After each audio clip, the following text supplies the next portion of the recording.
Ayun, Godwin, congrats. Bronze medal. Medyo bittersweet ba? You had to do it against your teammate? Oo, tapos yung sa quarterfinals, sobrang hinayang ako kasi natalo ako doon dahil sa sarili kong pagkakamali. 14-all kasi yun eh. Tapos nang dahil sa uncontrolled punch ko, natalo ako kaya mas bittersweet. Ano yun, parang nagkaroon ka ba ng deduction doon? Oo. Pag nagka-penalty ka ng uncontrolled, may penalty ka tapos may 1 point sa kalaban. So, 14-all gano'n yan. Tapos, sakit talaga. Yung second match mo against Vietnam, panalo? Laos. Laos pala, sorry. Panalo. Can you talk about that fight? Yung Ipon. Kamusta yung laban na yun?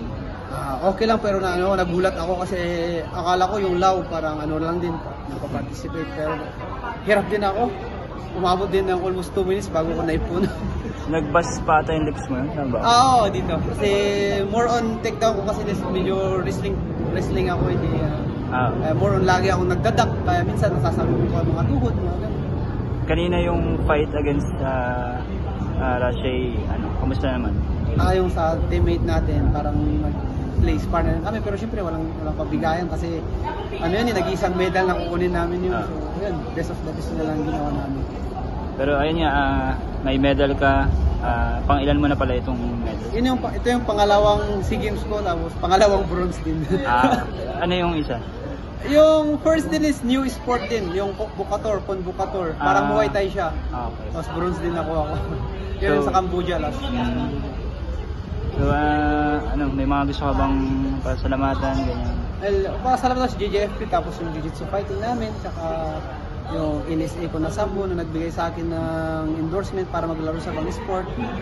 And of course, PSC, POC, tsaka sa government natin, and sa tropa natin, AFP. Ayun, nasabi mo pala, endorse ka lumaban sa ibang sport. Kamusta yung transition from...